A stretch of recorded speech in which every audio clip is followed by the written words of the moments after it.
بسم اللہ الرحمن الرحیم۔ السلام علیکم ناظرین گرامی، میں سنیاسی حکیم سعید احمد چوہان۔ دوستو، یہ آنکھوں کے لیے آج میں آپ کو ایک نسخہ بتا رہا ہوں۔ میرے ایک بھائی نے مجھے کمنٹس کیا تھا کہ آنکھوں کا کوئی نسخہ تجویز کریں جن لوگوں کی چاہے چھوٹے بچے ہیں، چاہے مرد ہیں، عورتیں ہیں، ان کی آنکھیں نگاہ کمزور ہو جاتی ہے۔ آج کل یہ مرض زیادہ ہی ہو گیا ہے۔ ہر گھر میں ایک دو ہیں جو اس مرض میں مبتلا ہیں، چاہے چھوٹے بچے ہیں، چاہے ہمارے بزرگ ہیں۔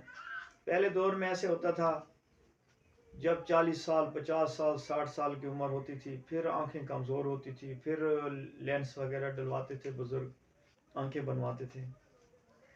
آج تو اللہ معاف کرے کہ 10 سال کا بچہ بھی ہے تو اس کی بھی نگاہ کمزور ہو رہی ہے۔ ایک تو بچوں کو موبائل کم استعمال کرنے دیا کریں، دوسری بات ہے کہ ان کو غذا صاف ستھری کھلایا کریں، پھل زیادہ کھلایا کریں، جتنے بھی پھل ہیں وہ زیادہ کھلایا کریں۔ تو یہ نسخہ میں بتا رہا ہوں، اس کو بنا کر اپنے گھر میں رکھو۔ چھوٹے بچے ہیں، بڑے ہیں، اس کو لگاتار استعمال کرو۔ انشاءاللہ العزیز 1 مہینے میں آپ کی نگاہ کا آپ کو رزلٹ ملے گا۔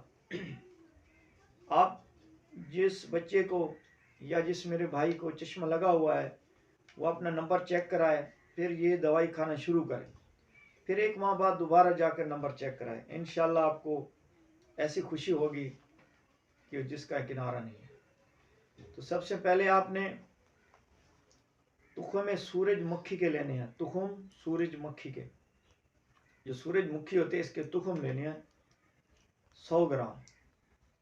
پھر اس کے بعد آپ نے لینی ہے سونف 50 گرام، بادام کی گری 100 گرام، سفید مرچ 30 گرام، بڑی مگھاں یہ آپ نے لینی ہے 50 گرام، اور استخدوس 50 گرام، مصری ہم وزن لینی ہے۔ جتنا ان دوائیوں کا وزن ہو ان کو ٹوٹل کر کے اتنا آپ نے مصری لینی ہے۔ مصری نہیں ہے چینی بھی ملا سکتے ہیں، چینی نہیں ہے کسی کو شکر بھی ملا سکتے ہیں۔ جن کو شوگر ہے اگر ان کے ساتھ یہ معاملہ ہے تو وہ نہ چینی ملا ہے نہ مصری ملا ہے، کوئی چیز نہ ملا ہے۔ اس کو پاؤڈر بنا کے رکھ دو۔ رات کو سوتے وقت چھوٹی چائے والی چمچ دودھ کے ساتھ، 1 کپ نیم گرم دودھ کے ساتھ، اور نہار میں جب صبح اٹھو ناشتہ کرنے سے پہلے 20 منٹ 30 منٹ پہلے 1 چمچ نیم گرم دودھ کے ساتھ کھا لیا کریں۔ انشاءاللہ میرے بھائی دعا کرو گے، جب آپ کو فائدہ ہوگا تو میری یہی کوشش ہوتی ہے کہ میرے نسخے سے کسی میرے بھائی کو، بہن کو، بزرگ کو، بچے کو فائدہ ہو۔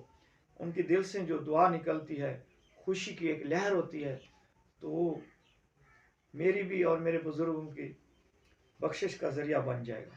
نیکسٹ ویڈیو میں ملیں گے، تب تک اللہ حافظ۔